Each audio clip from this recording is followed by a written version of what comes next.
So in our previous discussion, we have already looked at the implementation of the Spring Cloud config server. The demo also was completed.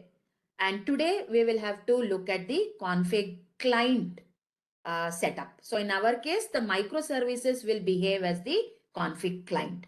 Now, before I talk about the client and its configuration, just to quickly review, you all remember how we have configured and set up our Spring config server, isn't it? Yeah. If you look at the three important steps that are involved to set up a config server also is a Spring Boot program, which is designed to run and behave as a config server, right? So if you all recollect, in step number 1, we have to add the dependency for the config server in the pom.xml file, right?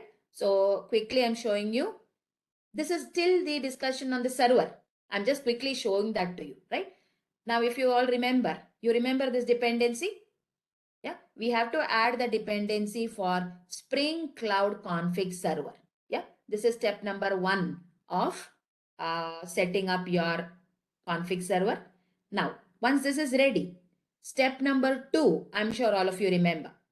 In your main runnable class, in your main runnable class, you will have to use a annotation which enables this program to behave as a config server. Are you all with me? Yeah, you can see on the main runnable main class, you have this annotation called @enable config server, right? So this is step number 2. And step number 3 and the most important final step is in your application.yml of your config server, this is the configuration that we have done. Yeah. So in our case, the config server should pick up the configuration details from a repository, right? So of course, in production environments, it would be a public repository, but just to simulate it in a local environment, it is picking it up from my local Git repository, and I've given the details about it. Yeah. And you all remember, right? When it pulls when it is attached to this repo, inside this repo, the appropriate property files would be stored, which can be picked up by the individual clients. Yeah. So in our example, if you all recollect, this is how my local repository looked. And in this, I have a file cafe info service development properties. And the naming convention that these property files should use is the service name hyphen the active profile name. So in my case, the service name or my microservice name is cafe info service, and the active profile is development. So that is how the name looks like this, and it's a properties file. You all remember this discussion yesterday, please? Yeah, and I want you to clearly look at the YAML file again. So where is my Spring configuration server program going to run and listen on which port? Yes, 8989 according to this example. Yeah. Now, once this is ready, we can run this, right? We can run this app.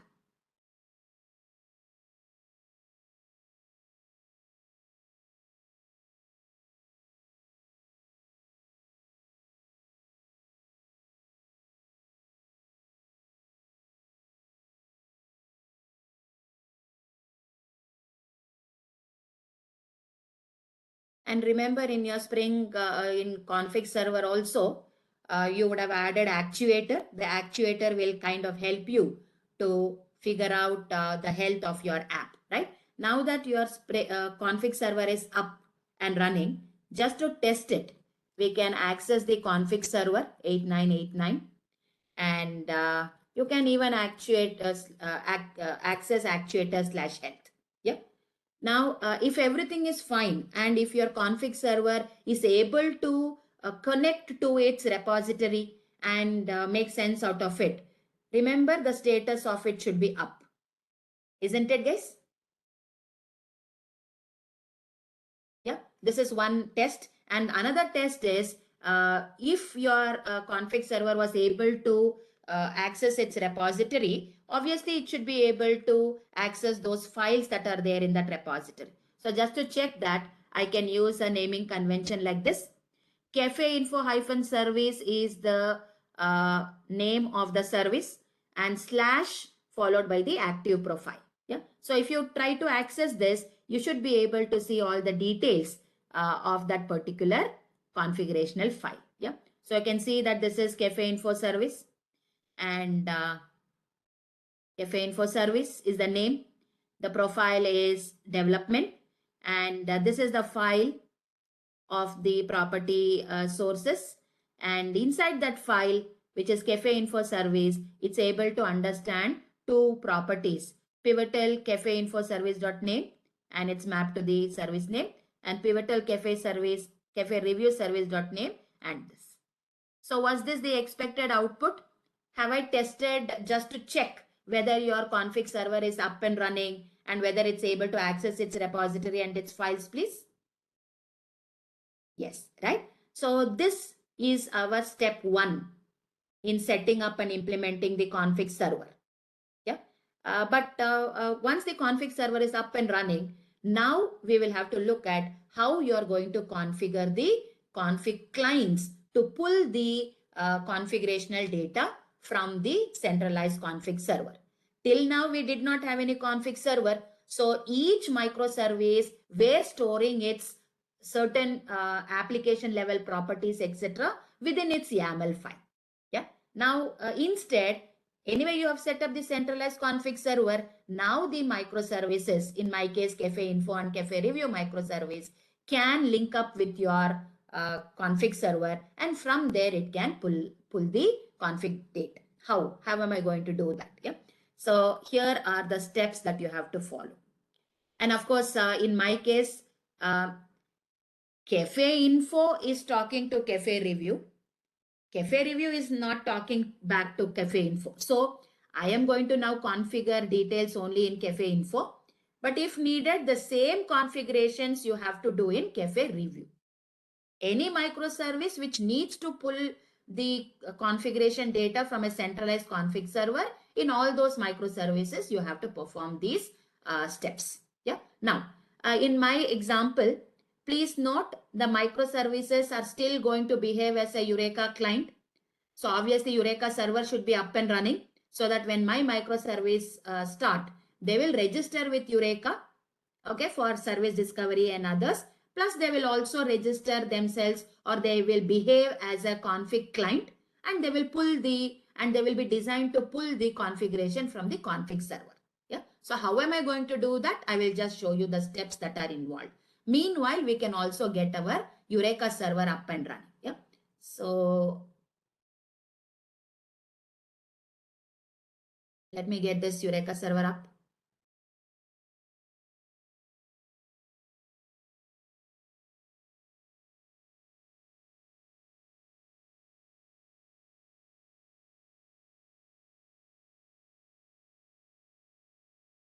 So I'm running the Eureka server on the default port 8761. So I'll just wait for it to run.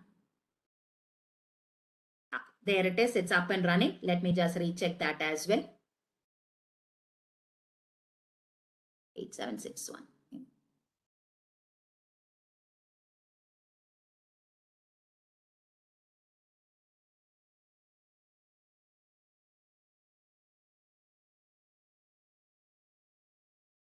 Okay. So my Eureka server is up. It does not have any DS replicas. So at present, only one instance of Eureka is up, and at present, no instances are registered. Yeah. Now let's look at how I can configure my microservices to behave as a Eureka client. As I told you a little earlier, I have just done all the configurations in only one microservice, but the same configuration you have to do it in the other microservices also, whichever needs to pull out the data. Yeah. Now, in this microservice, just to keep up my style of giving you the programs, I am giving you the programs in an incremental style, right? So you can see here, project Cafe Info 11 and Cafe Review 11 will have the configurational data for behaving as a Spring Cloud config client.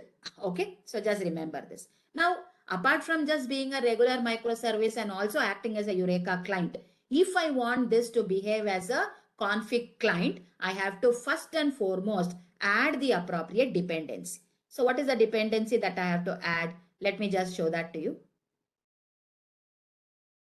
If I just go to start.spring.io, the dependency that you will be expected to add is the Spring config client dependency, right? So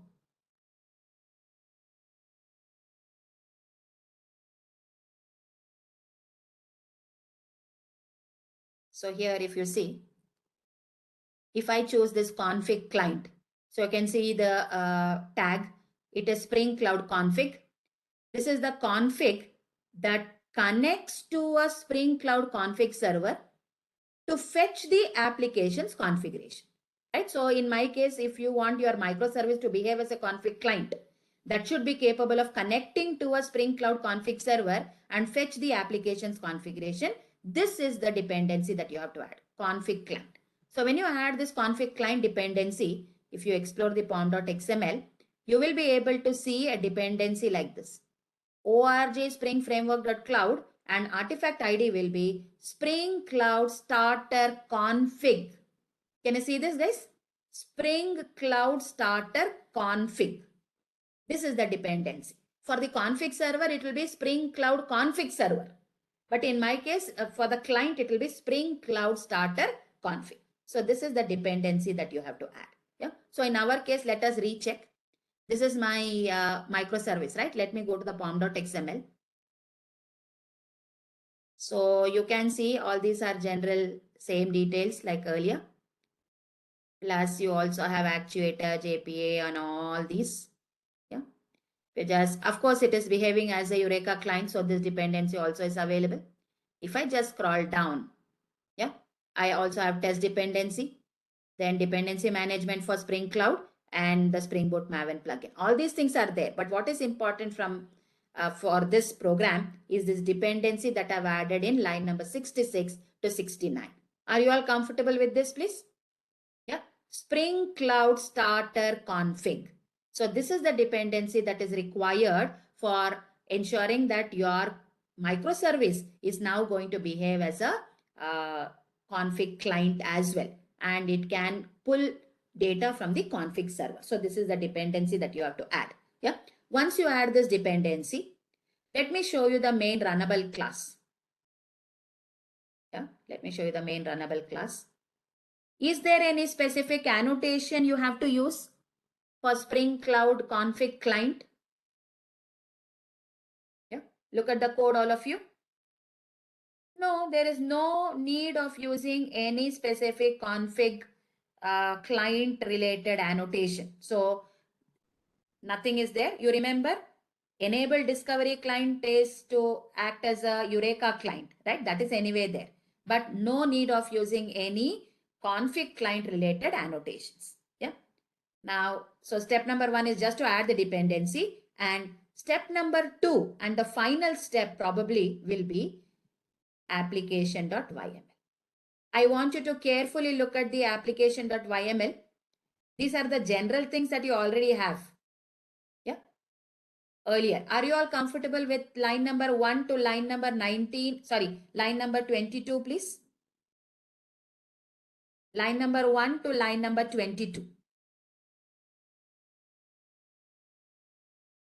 Yes. And do you think the Spring application name that I've given here called Cafe Info Service and the Spring profile active that I've set as development, do you think these two values play any role in this program?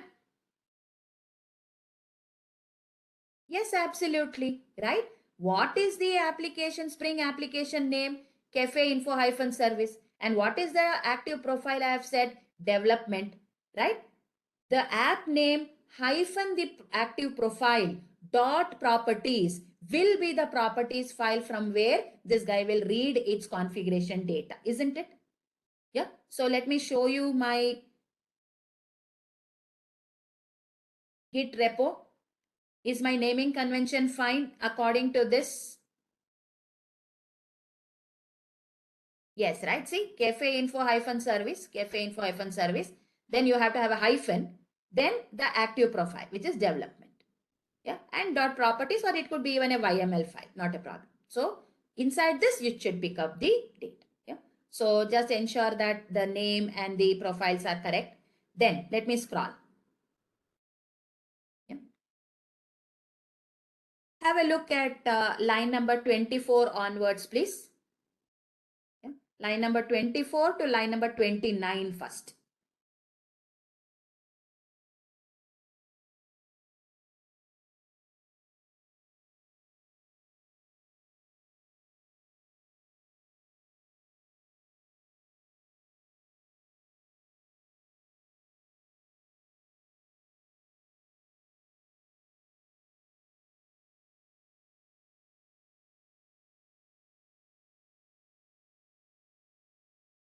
So I'm sure you are able to make out what is happening in line number 24 and 25, right? Yeah. This is how you can link your client to its corresponding server by using this property called Spring Config Import. So the topmost property is Spring. Under Spring, you have this property called Config Import. And where should it import the configuration from? This is where it has to import the configuration from. Yeah. So the config server will expect you to use a schema here called config server. So where should it import the config from?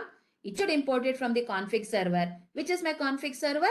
Give a colon and give your config server details. So in my case, which is my config server? Where is my config server running? It is running on my local host, listening on port 8989. Team, are you all with me? Yeah. So this is one very important. This is the most important link. How you are linking your client to its corresponding config server. Okay. And few other properties you can use. For example, I've used one more property called cloud config fail fast, and I've set it to true.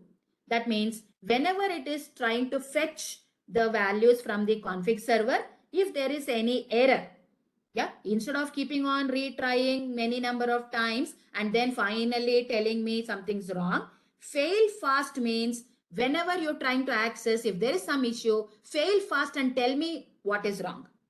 Yeah, so that I can take appropriate decisions. So fail fast. Okay, when I set it to true, ideally it will try to connect. If there are any issues, immediately it will fail and tell us what is the issue. Yeah, so it's always good that you use fail fast to ensure that okay, to ensure that you get the output quickly. Because if you don't change this, the default behavior is it will try to retry 6 times with the initial back of interval of 1 second. So first time assume it accesses, there's some error. Again, what it does is it will retry another time with the interval of 1 second. Again, it will try. So it will try 6 times before it finally comes back and say there's something wrong. But maybe I don't want to wait for such amount of time to finally know that something is wrong. So I can set fail fast to true. Guys, are you all with me? Yeah. And are you all comfortable with the regular Eureka configuration from line 31 to 38? Yes, right?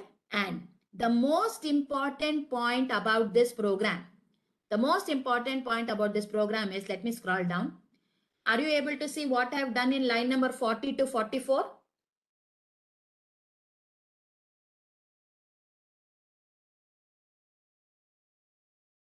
What have I done in 40 to 44? I have commented all these properties. These properties are no more available locally in your application.yml file. But where do you think it will pull it from? Here I don't have, right? Here I don't have. Yeah. But in my service class, if you remember in one of the methods, I am using @value. And here I'm using pivotal.cafe-review-service.name. So from where do you think it will pull this from? You don't have this property in local YML. Where does it pull it from? Correct. Idea is it should pull it from the config server. So that is why I've added one comment here. property now will be fetched from the config server. Does it make sense, guys?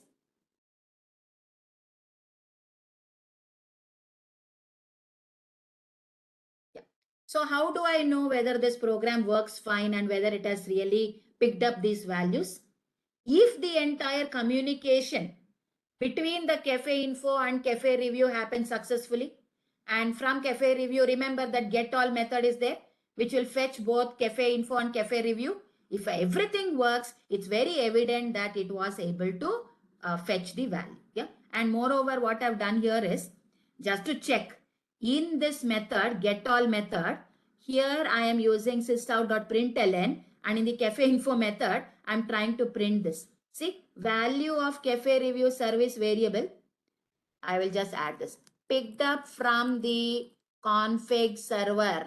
Okay. Is whatever is there in this variable called cafe review service. So I know that the value has been picked up from there. Guys, are you all with me? Yeah. This is just for my understanding I've just put. Yeah. So are we good to start this program and try it? Yes, right. And just to save time, I have done these changes and this config client setup only in Cafe Info 1.1.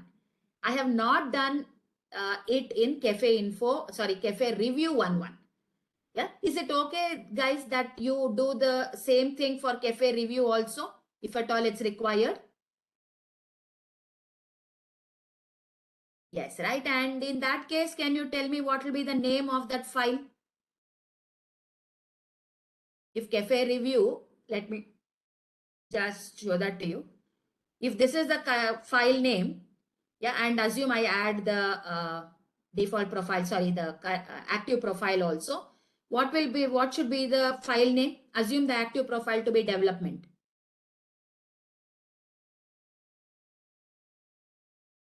Right. Cafe review hyphen service hyphen development dot properties, isn't it? Yeah. So that way you can. Yeah. So I'm not doing anything here, but all the changes I've done in Cafe Info 1.1. Yeah. So what we'll do is we'll just run both these and then we can check whether everything's working fine or not. Yeah. So at present, the config server and the Eureka server is up. Let's now start this Cafe Info and Cafe Review. Yeah. Let me start this app.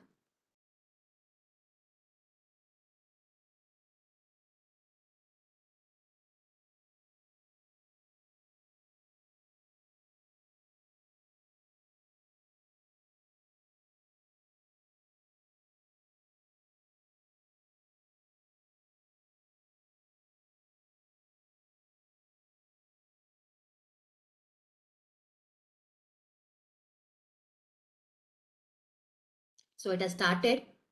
And if I refresh the Eureka server, you can see the Cafe Info service has started. Yeah? Now, though I have not made any changes to Cafe Review is required by Cafe Info, right? So I will start Cafe Review also.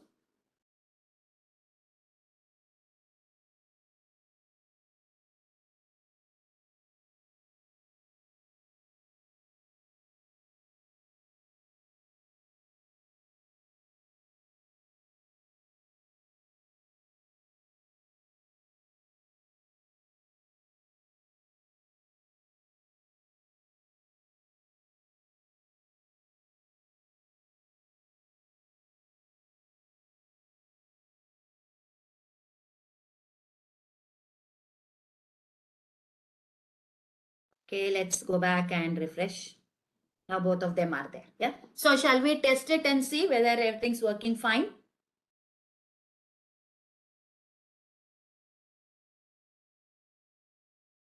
Yes. So let me go to Cafe Info. Let me add a cafe. So I'm adding one cafe called Nilgiris. So view all cafe. So cafe is ready. Now let me access the review. I will add a review to it. Yeah. So review also is ready. Now let me go to the get cafes And I'll do one thing. In Get Cafe, this is the cafe info, right? Cafe info. Yeah. Now in this, let me try this method called get all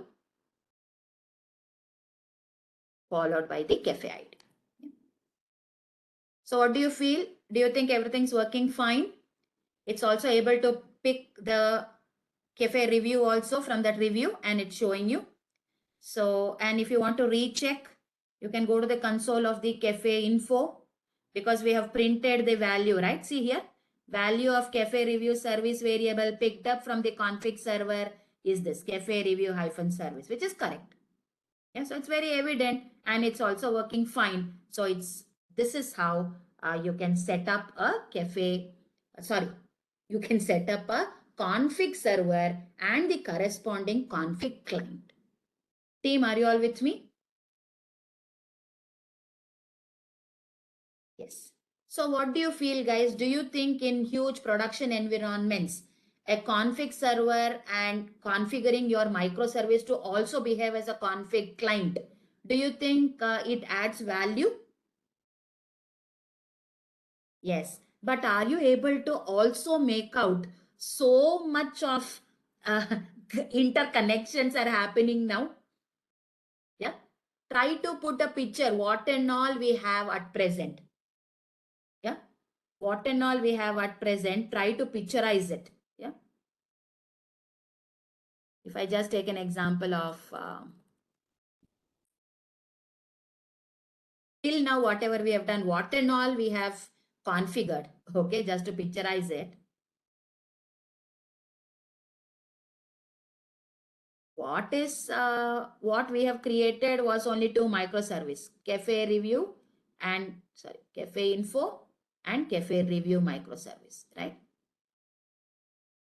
These are the only two microservices, but for them to enable talking and blah, blah, blah. Can you tell me what and all projects we have set up till now? Yes, one is Eureka, right? We have set up Eureka server. Yeah, this is our Eureka server. And these guys are working as Eureka client, right? Eureka client. Yeah. Then that is one thing that we have set up. One peripheral project that we have set up. Then correct client-side load balancer. So inside this cafe info, we have set up the client-side load balancer, which is Spring Cloud load balancer, okay, which can talk to this, correct? So this is the second peripheral project we have set. Then correct circuit breaker. So any of the method, either in cafe info or cafe review, in my case, assume in cafe review, there was a method. I'm guarding this method and I want to apply fault tolerance and circuit breaker. So here I've applied circuit breaker, right? We have applied circuit breaker. So this is the third project. Now, to watch the circuit breaker status, what did we do?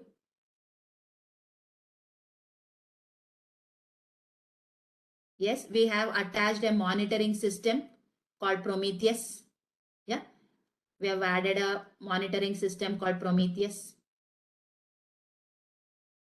Yeah.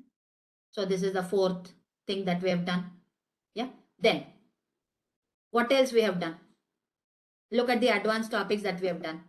Correct. Sleuth and Zipkin. So when these guys talk to each other, okay, of course, I showed you in a different 4 microservices because here there were only 2 microservices. So of course, here also if there are multiple microservices to communicate with each other and to log trace them, etc., we have also set up, yeah, Sleuth and Zipkin. Yeah, Sleuth and Zipkin. Zipkin is the monitoring. Yeah, this has been set up. So this is the 5th item that we have set up. Yeah. Then in yesterday and today's discussion, what have we set up? Cloud server, right? The config server, right? So I don't want these guys to maintain each of their properties in individual. So what I've done is I've set up a config server. Yeah. We have set up a config server and the config server will maintain the configuration information centrally. Yeah. But how will these microservices get that? these guys have to also be configured as a config client. Yeah, and that is how they are pulling the data from the centralized repository, right? So this is the sixth setup that we have made. Guys, are you all with me, please? Isn't it? Yeah, and the story does not end here. Yeah, apart from these 6 things, we are also planning one more last project or product that we will attach to this, which is nothing but our API gateway. Yeah. Now, as I told you, at present, how are we accessing our entire app? If you look at how I demonstrated, directly I'm going to Eureka, okay? And directly I'm clicking on one of the microservice like this. That means we are assuming that in reality or in production environment also, the end users will get the URL or get the URL of the first microservice, and they will use this microservice and they will continue to do their task. That is what is our assumption. But actually in reality, you know what? The entire microservices complexity that I have behind, yeah. So this entire complexity that we had, all that is hidden from the end user. Yeah. So here you might have 2 microservices. Yeah. Then you have a Eureka server. Yeah. Then you have all those things that we talked about, blah, blah, blah, what and all you have here. All this entire thing is hidden from the end user. End user is not at all interested to know all this complexity, right? The end user is here to do his or her job. For example, if you take an example of a e-retail app like Amazon Prime or Flipkart or anything, why is the end user there? He or she wants to do online shopping. They want to buy products from your platform, right? That is why they are there. They will not be really thrilled whether you have set up a microservice environment or not. Yeah. So here is where the concept of a API gateway comes in. So what does the API gateway? Once I set up the API gateway, only the API gateway, as the name itself suggests, gateway acts as the front door for your entire app. Yeah, so this is the gateway, and all the requests that are coming in will come only to the gateway. So the end user will only know the URL which is pointing to the gateway. For example, if I say amazon.co.in, I'm just taking an example, that will point to only your gateway. From the gateway, depending on what activities you do, the gateway will decide to delegate the request to the appropriate microservice. Yeah. So maybe like this. So if you plan to, in our example, if you plan to add a new cafe, yeah, it will go to the cafe info microservice. If you are planning to add a review, the review should go to the cafe review microservice. So that that delegation of the request to the appropriate microservices and getting the results back, and finally the response going back to the user, all that the gateway will act as the front door. Guys, are you all with me? Yeah, of course the gateway can also talk to the Eureka server, because if these guys, if the cafe info and cafe review are registered as Eureka clients, obviously the details about the microservices only the Eureka server will know. So gateway can also be designed to pull the details from the Eureka server and accordingly delegate the request to the appropriate microservices. Does it make sense, guys? Yeah, and there are various things you can do, you know. I think I don't remember who had asked me yesterday. Yesterday somebody had asked me, I think it was Shiva. Yeah, if I remember right, just correct me if I'm wrong. Shiva had asked, how do we apply some security, right? See, here I am allowing any Tom, Dick and Harry to access my cafe info or cafe review, right? But if you set up a API gateway, what happens is when the request comes in, you can set lot of intermediate security things here in the gateway. Because in the gateway, it provides you an option called applying filters.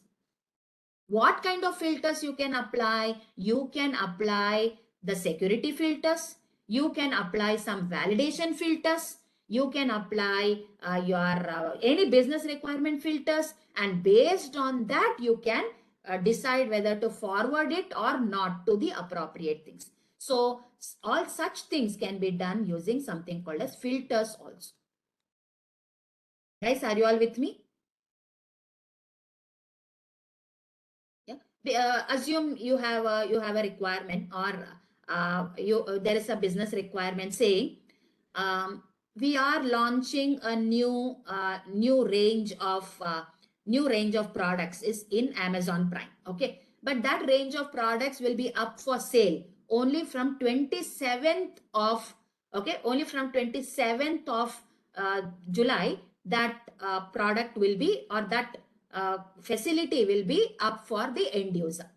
Now, some end users might try to access that link even before 27th itself. But do you think the gateway should allow you to traverse and reach that microservice which might allow you to buy those products? May not be. So in the filter, you can apply a date filter. Yeah. Before this date, it should not be allowed. Or it should be allowed only after this date. Okay. Such kind of filters. There are many filters available, Say there are so many built-in filters. You can even create your own custom filter if you need. All these facilities are available with API Gateway. Team, are you all with me, please? Yes. And so how do you set up? So in our example also, if you have to set up your API Gateway, what and all you will require? Let me kind of guide you there. Yeah. One is, of course, you have to set up your API Gateway, right? So this is your API Gateway product. Many of you who are Java developers like me and you might have heard about one product called Zool. Have you heard about Netflix OS's product called Zool? Zuul, it was called. Yeah. That was a very widely used API gateway. Yeah. But unfortunately, Zool has, of course, Zool is no more supported in the latest versions of Spring Boot. And as an alternative, we have Spring Cloud Gateway. So that is what we will be using during our training. Yeah. So if that is what I'm going to do, what and all products or what and all I have to implement. One is obviously you have to set up your gateway. Okay. So this will be our API gateway. So you have to set up your API gateway. And of course, API gateway will be running on a particular port. So usually this port and all, they might hard code because this acts as a starting point for your entire app. Okay, so and they might hard code this, and this is your gateway which will act as the starting point of your app. Yeah. So any request coming in, all of them will come through the gateway. Now, when they come through the gateway, what you can do is you have to do one extra detail here. Within the gateway, you have to set up something called as routes. Yeah, you have to set up something called as routes. Now, routes is a very simple concept. For example, in our example, this is Cafe Info microservice, right? Cafe Info microservice. And this is Cafe Review microservice. Now, just for differentiating between these, earlier we were directly accessing the Cafe Info, and from here all our communication happened, right? But now that you are kind of building this entire pipeline so that the request will come to the gateway, and from the gateway it will go to the Cafe Info or Cafe Review accordingly. What you can do is, in your Cafe Info or Cafe Review, you will add one extra layer of request mapping. So using at the rate request mapping, you'll say the Cafe Info and its functionality will be available under an endpoint called Cafe Info. Okay. Will be available in the under the endpoint called Cafe Info. So everything, for example, add cafe method, get cafe method, count method, whatever we had implemented, right? All of that, I am adding one more level of endpoint. So all of it will be available under /cafe info. Similarly, for this also, I will say, look, all the functionalities of this will be available under Cafe Review. You can decide what will be this request mapping, but this is how it looks. Now what you can do is, here, if these guys were running on a fixed port, okay, or on a fixed host and port, you can write your route, something like this, you know. The meaning is, if any requests are going to come for cafe review, or sorry, cafe info, that will go to this particular service. All the requests which are going to come for cafe review, they will be diverted to this particular thing. Okay. So one way of setting it is, you can hard code the URL like HTTP, and you can say, assume that this is running on 7072 port, and this is running on 7071 port. When you're setting up your route, you can say, look, when we receive a request on cafe info, that should be pointing to HTTP, yeah, localhost, which port? 7071. So let it go there. And if any request comes for cafe review, let it go to localhost 7072. So let it go like this. This is the routing information that you have to set up. Guys, are you all with me? Yeah. So nothing great. The end user will be given the URL which points to 7070. And if the guy uses cafe info, he will be diverted to cafe info microservice. If he uses cafe review, he will be diverted to cafe review. This is how you can set up. But in usual production environments, do you think we will hard code all these URLs for our microservices, guys? No, right? We will usually not hard code. That is why we are using Eureka server, right? Eureka server is acting as a centralized service registry and discovery. And these guys are working as a Eureka client.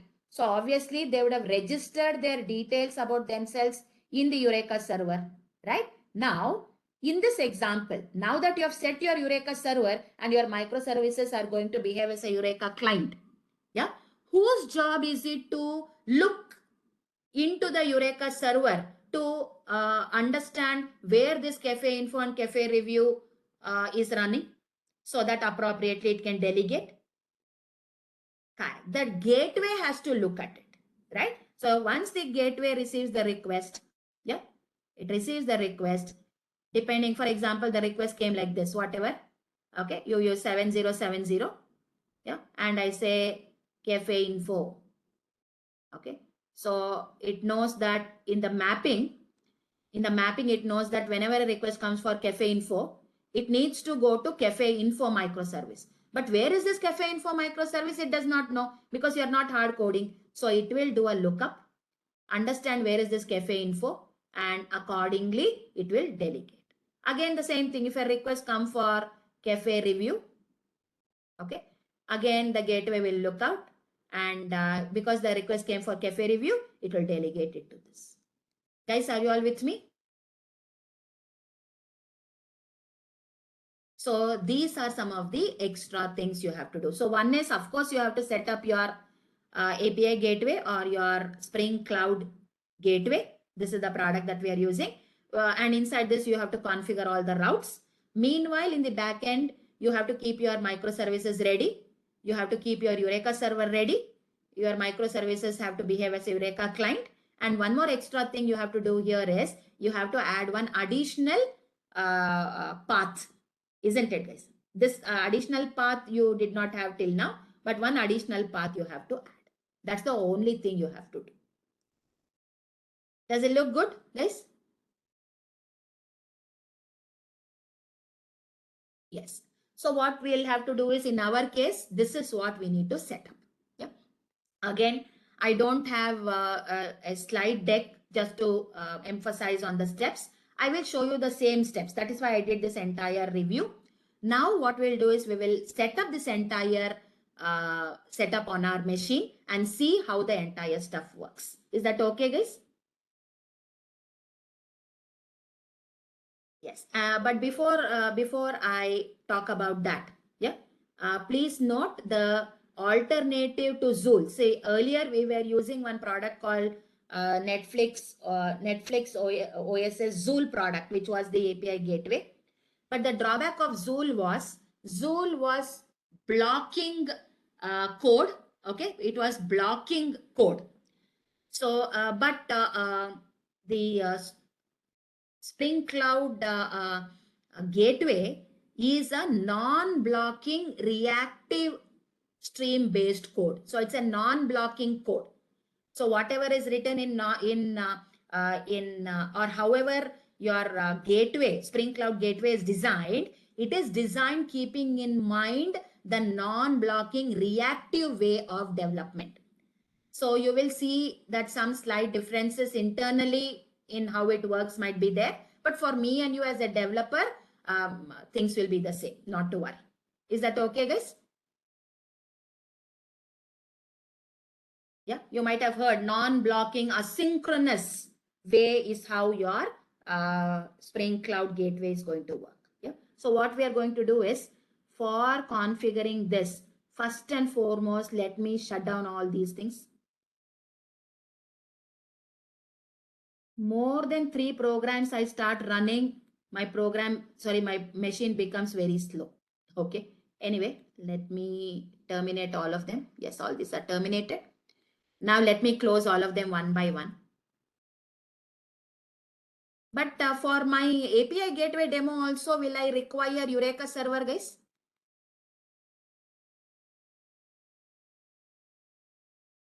Yes, right. So I will keep that here. Okay.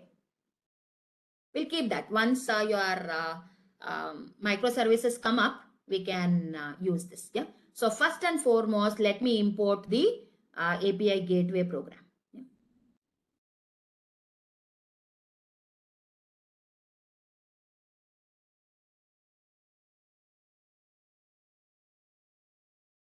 Can you all see? I have created one API gateway demo program.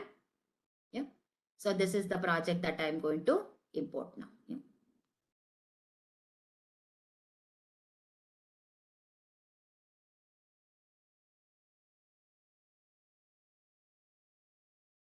So meanwhile, once it is importing, let me close all these.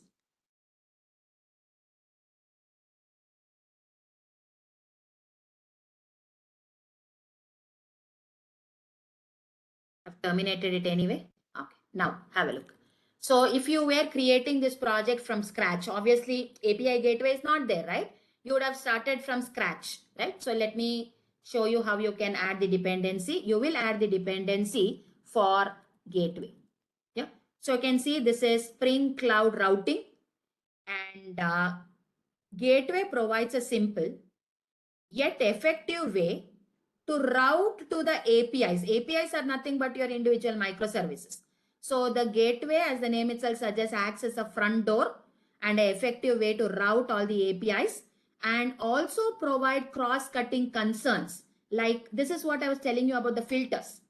If you want to apply some kind of authentication, if you want to apply some kind of pre-hook and post-hook, all such things, or security, all of them are possible. So when you just add this is the dependency that you have to add, called as gateway. Now, once you add this gateway, if you look at the thing, you will see that you will have gateway. Yeah. Spring Cloud starter gateway. Okay, 1 minute. Let me just scroll down.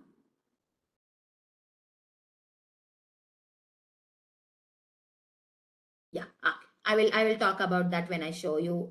Okay, that's the only dependency that you have to add. Yeah. So so API gateway is ready. I'll show you how I have configured it. Then I will pull out the microservices. Yeah, microservices, nothing great, right? Only one additional path you have to add. Yeah. Anyway, let me show you the API gateway demo first. Yeah. Let's go to the pom.xml. In the pom.xml, I want you to all these are the same. Yeah. Are you all comfortable with line number 25 to 28, please?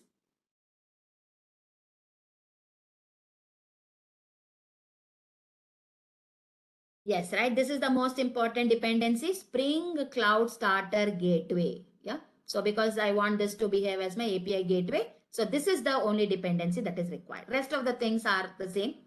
Are you able to see that the API gateway also is acting as a Eureka client? Yeah. Are you able to see? Yeah. This is also acting as a Eureka client. Yeah.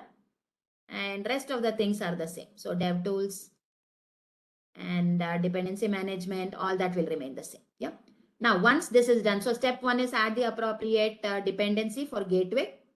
Now, step number 2, let me show you the main runnable class. Have a look at the main runnable class. Yeah. Are there any specific annotation that you have to use, guys?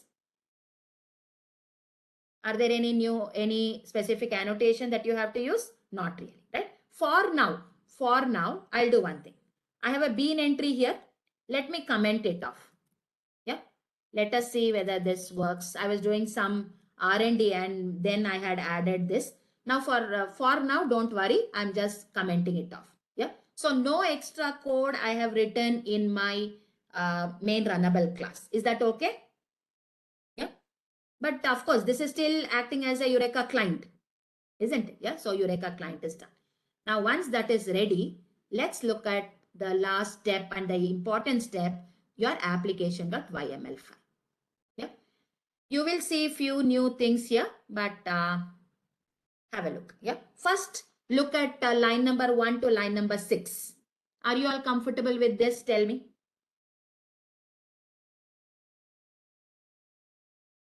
Yes, right. Have I hard coded the port here for my API gateway? Yes, though I will be registering with Eureka as a Eureka client, I want to run on port 7070. So you can see that I have hard coded the port. Yeah. What is the name of this application?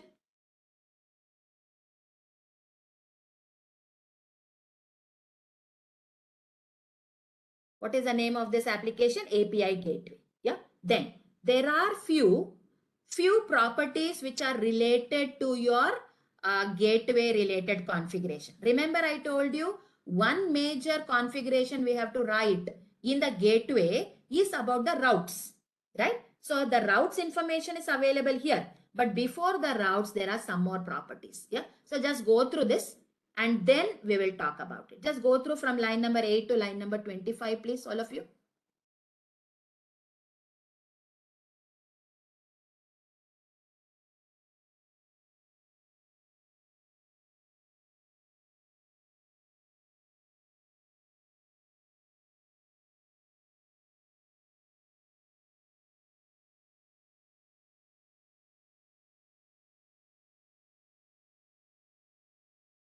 Line number 8, 9 and 10 is actually the default. Many times it's not necessary for you to add this. Cloud discovery enabled. I'm setting it to true. That means by default, whenever the API gateway works, it has to discover the details about the other routes, etc. from the discovery server. Yeah, from the discovery server. So by default, it is anyway cloud discovery is enabled. Yeah. Next, gateway related. How does it discover the details about others? Gateway discovery locator enabled set to true. This property will ensure that the gateway will now discover the details of the individual microservices or route by going to the Eureka and discovering it. Guys, are you all with me? Yeah. So how will the gateway discover and locate the other microservices which are part of the routes? It will take help of Eureka server. That is the meaning. Guys, are you all with me? Yes. And I'm sure you can understand from line number 15 to line number 19 first. Yeah. All this is routing information. First look at line number 16 to line number 19. Yeah. So usually the routes, every route will have an ID. ID is, it can be any string, but usually use a useful and meaningful string so that you can identify this route. Now I have just given the route as cafe info because this route is pertaining to cafe info. Yeah. So, and which is the URI it should point to, guys? What is the URI that it should point to? LB. LB means, yeah, LB means load balancer. Yeah, load balancer cafe info hyphen service. And under predicates, we have given a path called cafe info. Predicates in terms of Java is nothing but conditions, right? One such condition or predicate is a path. Now, what is the meaning? How do you understand this everything? Very simple. Read from path. The meaning is, according to this route, according to this path, any request from the end user coming under the path called cafe info. So any subpath that is coming under cafe info, it has to be delegated to which service? Which is the URI? It has to be delegated to LB colon cafe info hyphen service. Yeah, I will not sit and write the exact URL. I will say, look, any request coming for cafe info and any request under cafe info, it has to go to cafe info hyphen service. Now, what is this? What is the cafe info hyphen service here? This is the Spring application name of that other microservice. And that is how it would have registered with the Eureka server, right guys? Yeah. So it will go to the Eureka server because the locator is enabled. In the Eureka server, using a load balance schema, yeah, it will pull one of the instances of cafe info hyphen service. So any request coming for cafe info, and under that, this is the service that it will map to. Yeah, exactly on the same lines. Are you all comfortable with line 22 to 25? Yes, right. In my case, there are only 2 microservices. So this is how it will look. Yeah. And are you all comfortable with line number 28 to 44?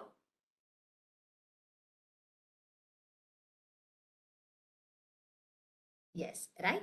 And here I have added one more. Many a times, if your gateway is unable to, sometimes you know what?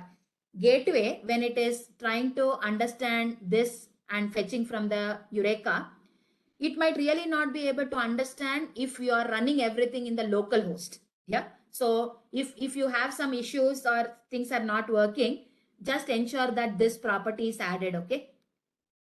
For Eureka instance, just use this property called host name, and it should be mapped to localhost, because in our case we are running everything on the localhost, right? And last, from line number 38 to 44, are you all comfortable with this? Yes, right. So I am including all the actuator endpoints, and in case health has more details to show, it can show that. That's the whole idea. Yeah. So this is your YAML file. So what and all steps have we followed? Step 1, add the dependency for Spring Cloud Spring Cloud Gateway. That is step 1. No extra annotation is required in the runnable class. The important next step is, in your application.yml, you have to set up all the properties and routes that will be required by your gateway to do the routing. That's the whole idea. Are you all with me, guys? And once this is ready, you can run it. Okay. So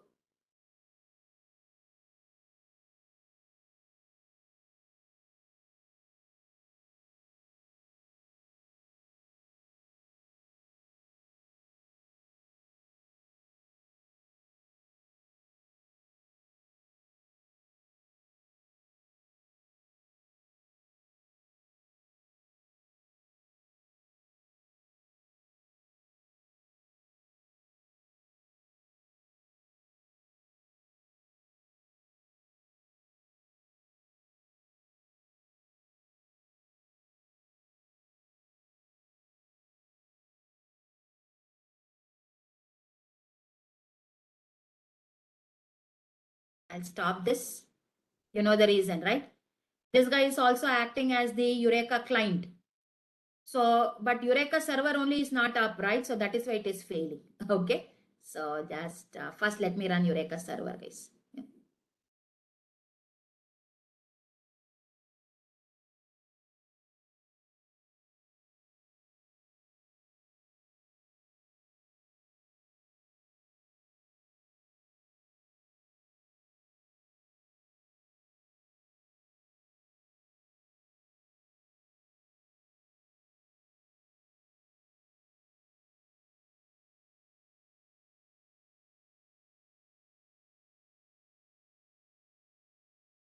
So you can see Eureka server has started. So let us go back and refresh this. So you think the Eureka server, has it started, guys? Yes, it has started. Yeah. Now, once you have started your Eureka server, we'll do one thing. Yeah. We know that the gateway is going to allow the request to come in into other microservices, right? Now, usual recommendation is once you get your Eureka server up and running, yeah, even before you get your gateway up and running, ensure that your other microservices are up because you have already done the routing information in the gateway. Now, according to this gateway, it will start internally pinging and checking whether they are up and stuff like that through the Eureka server. So it's always a best idea that once your Eureka server is up, get the other two microservices also up, and then finally you can get your API gateway up. Is that okay, guys? So what we will do now is, of course, we have discussed about the API gateway, but before the API gateway, we will have to get the client programs ready. Yeah. So at present, I've only started the Eureka server. We need to get the client programs ready. And anyway, we've discussed about the API gateway. Once we get the client programs up and running, then finally we can run the API gateway and check whether everything is working fine or not. Is that okay? Yes. So this is the right time for us to take a break. If we don't take a break now, then we will not be able to take a break in a while because everything else I have to do it in one shot. Yeah. So shall we take a break now and come back and continue, please? Yes.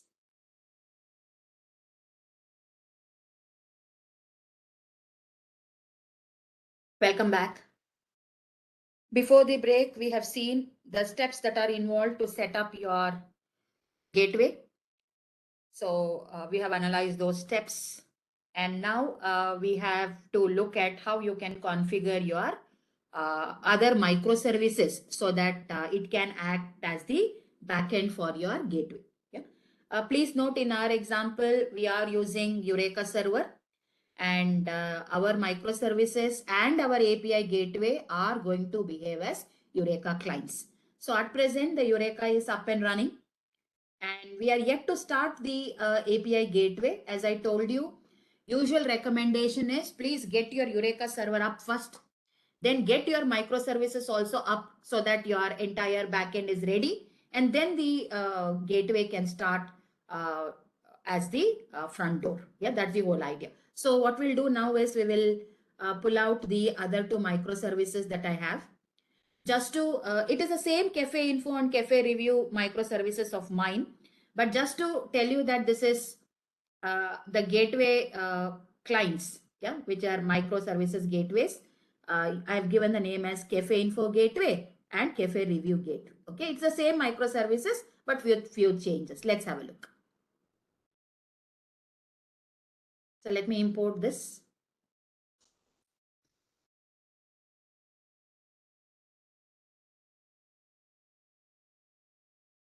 This is Cafe Info. And similarly, let me get Cafe Review Gateway.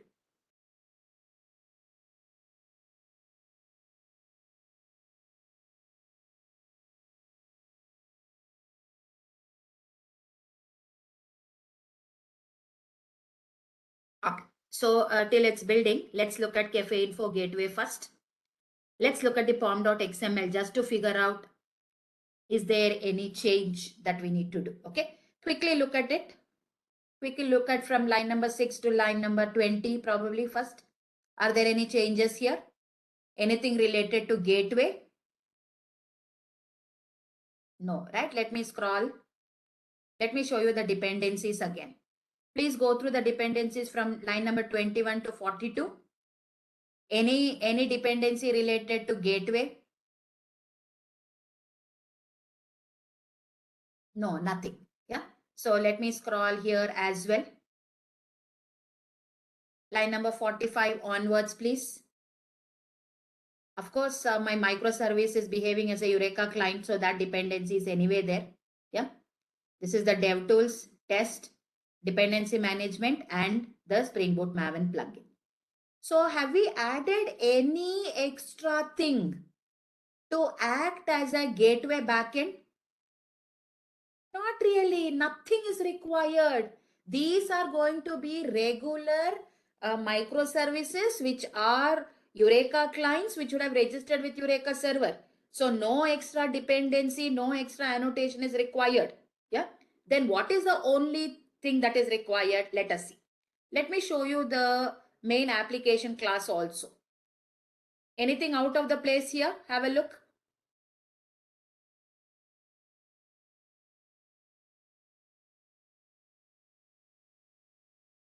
Nothing, right? Now, once this is ready, let me show you the YAML file. Go through the YAML file, please, all of you. First, go through line 1 to line 19. Any gateway related property here? No. Let me scroll. Look at from line number 21 to 35 probably. Any gateway related property? Not really. Right? So actually in this program, I have not used, I have not configured it as a config server. Yeah. Sorry, config client. So I'm using that previous local configurational properties itself. Yeah. So as you can make out, purposely I showed you all this code to tell you, if you are using API gateway, no changes in dependency or configuration is required on your microservices level. They will remain regular microservices. But the only change that I've done is, let me show you the controller class. Have a look at the controller class.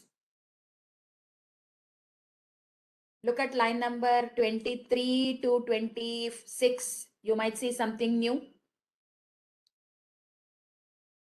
Yes. You see line number 25, right? Cafe-info. This is what I am using in that path. Yeah, in my API gateway, okay, in my API gateway application.yml, wherever I have set up the routes, you remember here in the predicates are nothing but conditions. I've given a path called /cafe-info, right? That means the end client, if at all he makes a call on the API gateway, that is 7070, and he uses this path called cafe-info, okay, it will go to the cafe-info service. Yeah. So whatever you are using here, that is what is part of the path. Are you all with me, guys? Yes, that is the only difference, So in the controller, here is where you have to change. And in case you are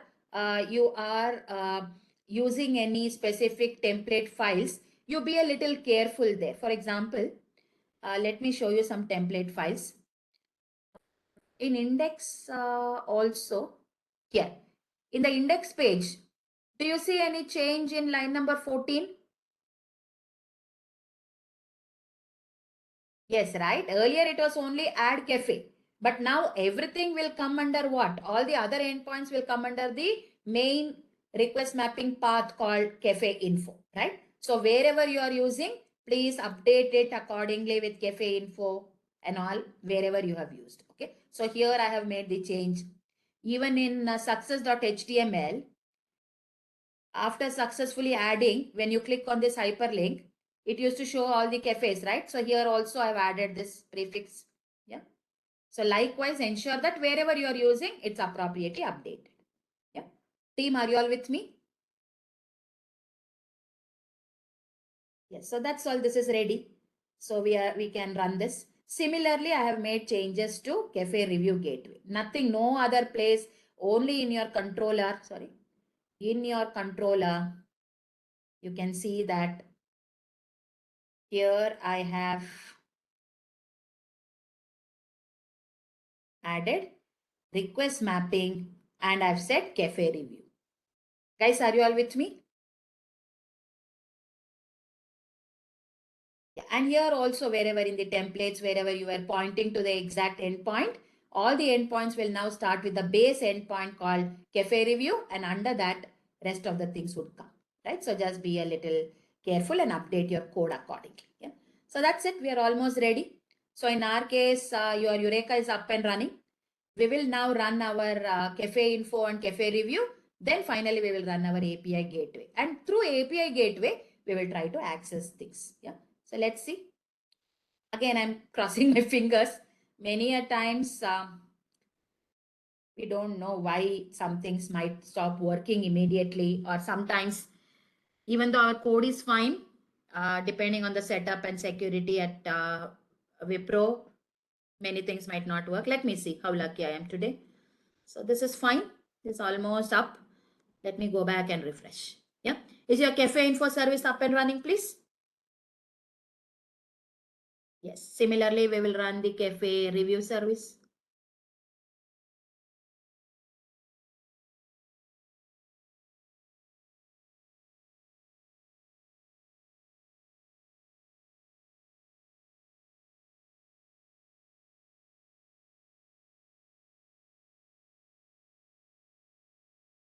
Okay. Yeah. This is done. So cafe review also should be up. Yeah. Now we will run our API gateway. Yeah. So usually now that we have set our API gateway, idea is nobody will access these microservices directly, because the end user will only know the API gateway. Through the API gateway only they can come. Okay. So through the API gateway, they will say cafe info or cafe review, and that is how they will come. Yeah. So let us run the API gateway now. So API gateway we already discussed earlier. So I'll just go ahead and run it, and it should start on, I've hard coded the code as, port as 7070, right? So anyway, it will register with Eureka, but the port will be on 7070. Okay. So let me run this.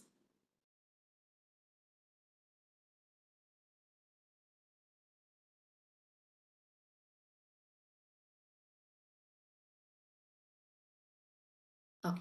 I want you to carefully look at it. Can you see the third line from below?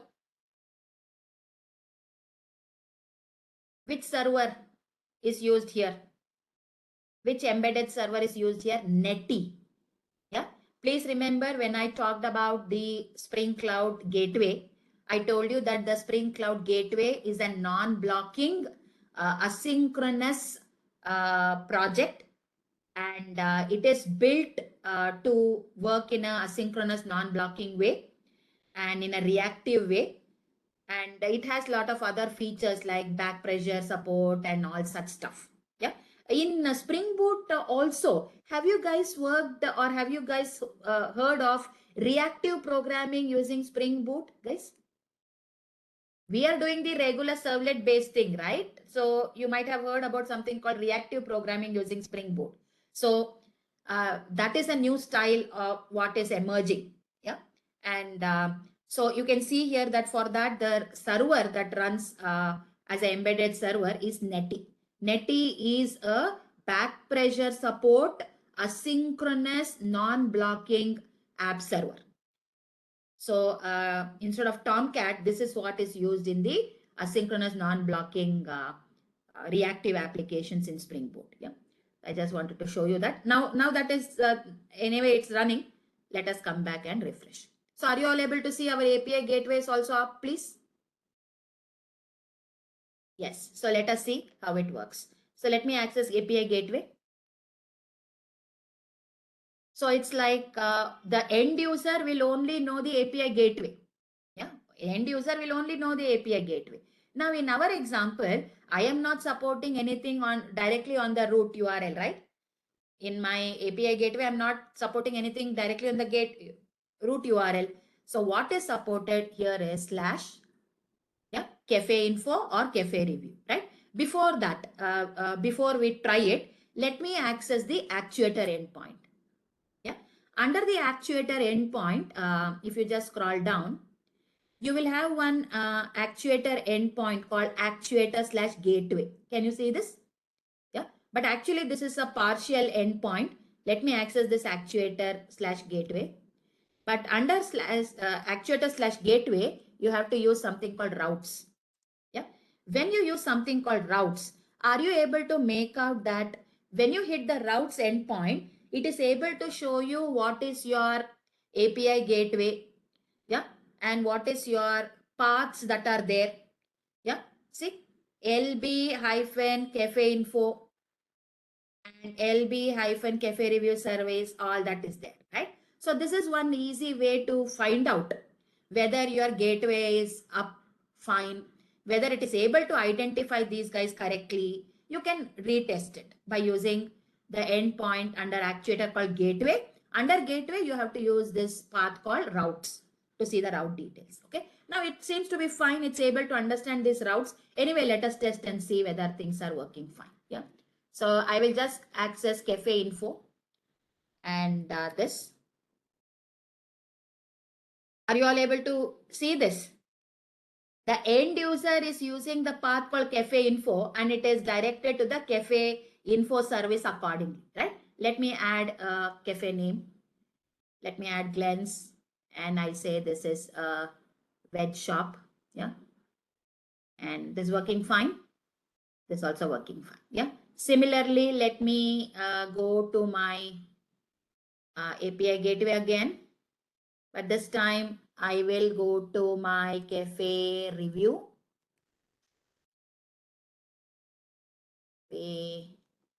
Review. And I will add a cafe review to it.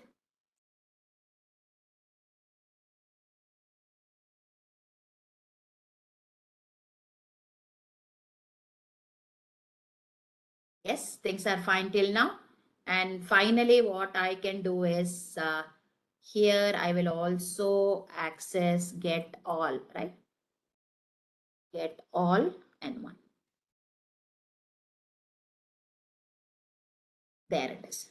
So what do you feel, guys? Things are they working fine? Yes, right? So here, this is how you can set up your API gateway and other details. Is that okay, guys? Yes. Yep. Please note in my example or in my demo, I have not used or I have not set up any filters. Yeah. But of course, you can set up the filter. So let me show you Spring Cloud Gateway. 1 minute. Just give me a minute, please.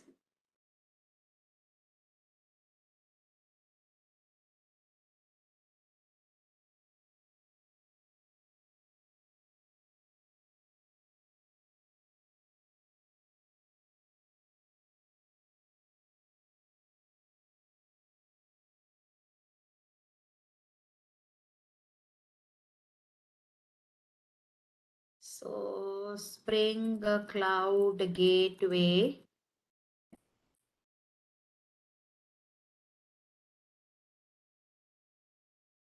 I want you to use a reference article.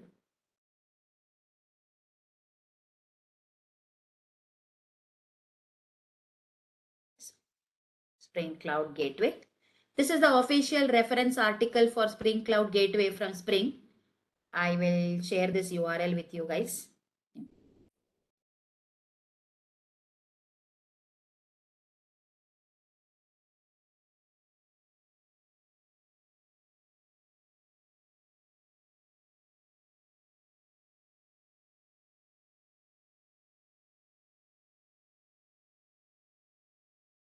So I'll share with you this path. Yeah, this is your Spring Cloud Gateway reference material. Yeah.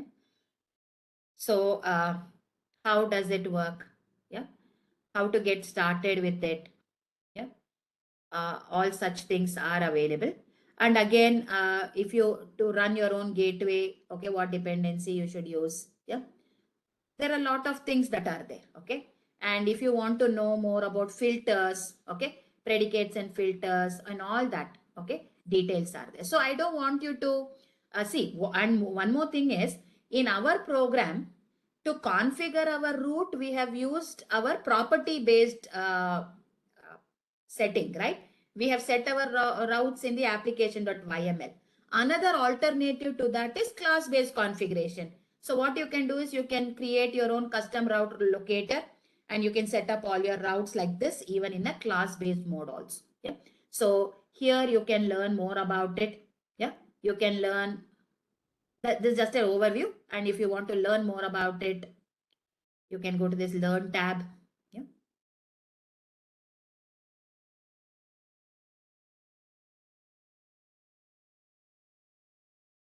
Team, are you all with me, please? Is my screen visible? Yes. Okay. No, somehow this Learn tab. Okay.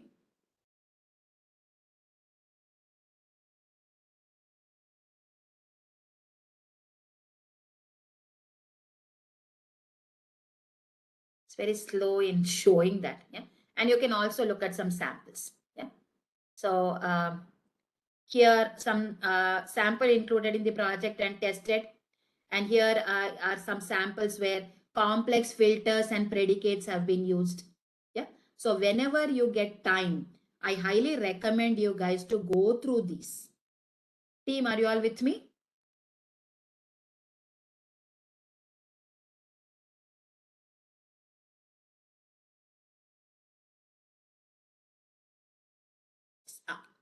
So I will share with you these projects. Eureka server will remain the same, guys. So I will share with you this API gateway demo, Cafe Info Gateway, and Cafe Review Gate. Yeah. So you can use, you can try these and see how they work. Yeah. Please note, as I have told you, for our use case, these three were the mandatory projects that you have to implement. So if you guys are have already completed these three things in your use case, please block a time with me and you can demonstrate this with me and complete your panel discussion with me. In fact, I'm very happy to share two members of this group, Shikhar Sen and Venkata Subbareddy. These two participants have already completed their demo with me yesterday. So I'm very happy that they were able to excellently apply whatever they have learned.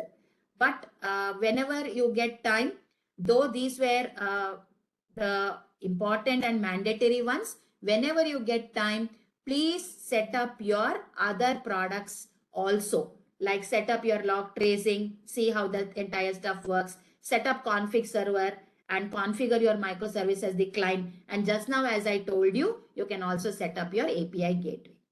So that way, if you complete everything, you will know the full-fledged, typically you would have set up a small microservices setup, a distributed setup in your own laptop. Yeah, I highly recommend you guys to also try this whenever you get time. Is that okay, guys?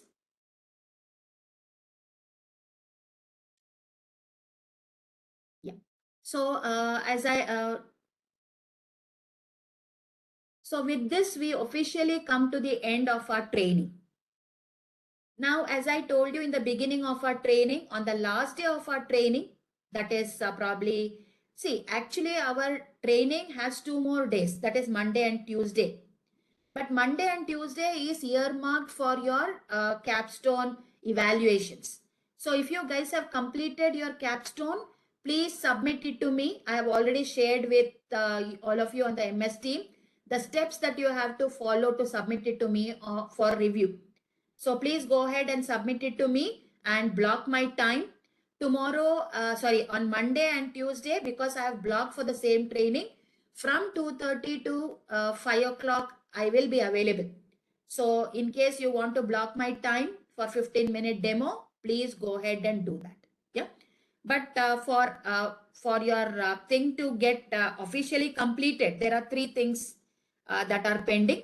So only if you complete those 3 things, you'll be able to kind of be certified on this.